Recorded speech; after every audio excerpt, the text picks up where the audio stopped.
Have you ever wondered why human beings suffer so deeply, even when they appear to have everything? There are people who possess wealth beyond imagination, yet they cannot sleep peacefully at night. There are people surrounded by love, yet they still feel lonely inside. There are people admired by millions, yet secretly they are exhausted, anxious, and empty. From the outside, their lives seem complete, but within them, there is still suffering.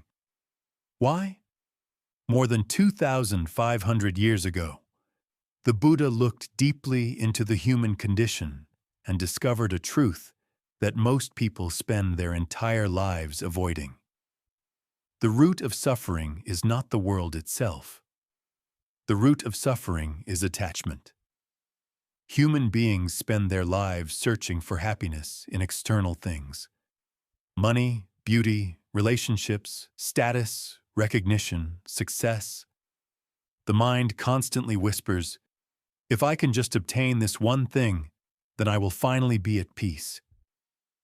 But the moment one desire is fulfilled, another immediately appears. This is the endless hunger of the human mind. A poor man believes money will save him from suffering. A rich man fears losing what he owns. A lonely person believes love will complete them. A person in love fears abandonment. A successful person fears failure. A beautiful person fears aging. Do you see the pattern? The suffering changes shape, but it never disappears. Because suffering is not created by what we have or do not have. It is created by the mind's attachment to those things. The Buddha once compared desire to drinking salty water. The more you drink, the thirstier you become. In the same way, uncontrolled craving can never truly satisfy the human heart. Modern society encourages this endless cycle every single day. People are taught to compare themselves constantly. They look at the lives of others and feel incomplete. They see someone richer, more attractive, more successful, more loved, and suddenly their own life feels insufficient. Comparison quietly destroys inner peace. The mind says, "I am not enough. I need more.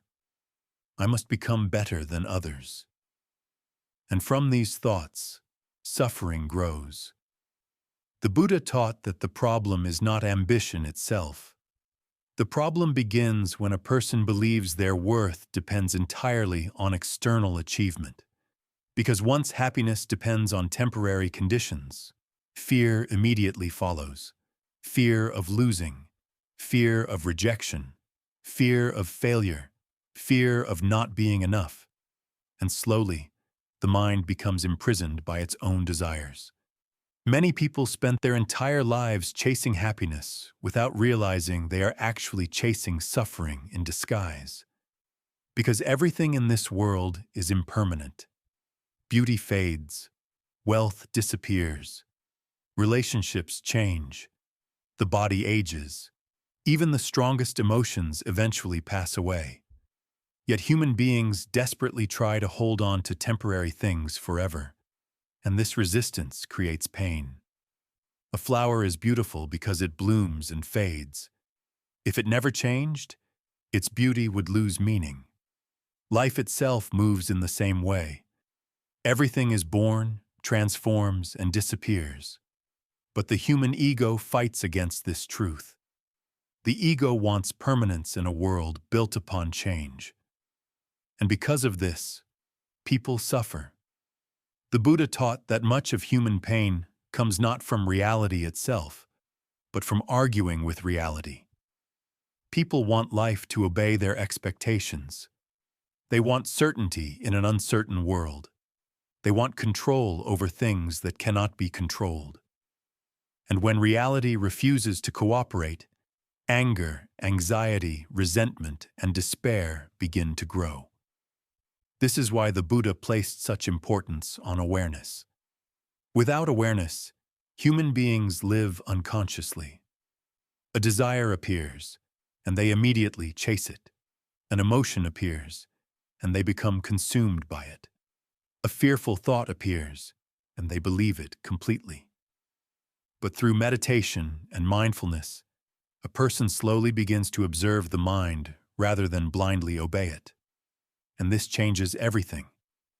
For the first time, they begin to see, I am not my thoughts. I am not my fears. I am not my desires. They become the awareness observing these experiences. And within that awareness, a new kind of freedom emerges. A person who understands impermanence no longer clings so tightly. A person who understands attachment no longer fears loss in the same way. A person who understands the ego no longer needs constant validation from the world. This is the beginning of inner peace. The Buddha never taught people to reject life. He did not say that money, relationships, or success were evil. Instead, he taught balance. He taught people to enjoy life without becoming enslaved by it, to love without possessing, to succeed without arrogance, to experience pleasure without addiction, to live fully while understanding that everything eventually changes. This wisdom is difficult because the human mind naturally clings. It clings to identity. It clings to memories. It clings to people. It clings to pain. Sometimes human beings even cling to suffering because it has become familiar. But true freedom begins the moment a person learns to let go, not because they stop caring, but because they stop trying to control everything. The deepest suffering often comes from the illusion that life must unfold exactly as we want. Yet reality has never promised permanence, certainty, or control. The Buddha taught that peace does not come from controlling the world. Peace comes from understanding the world. And perhaps this is the greatest lesson of all.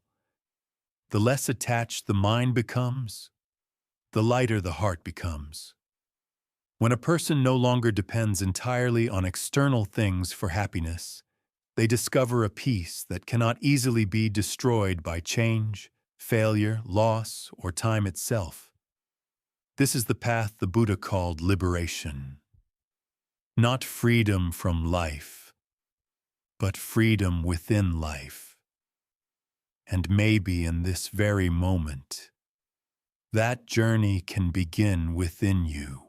If you enjoyed this video, please like, leave a comment, and subscribe to the channel. Thank you so much for your support.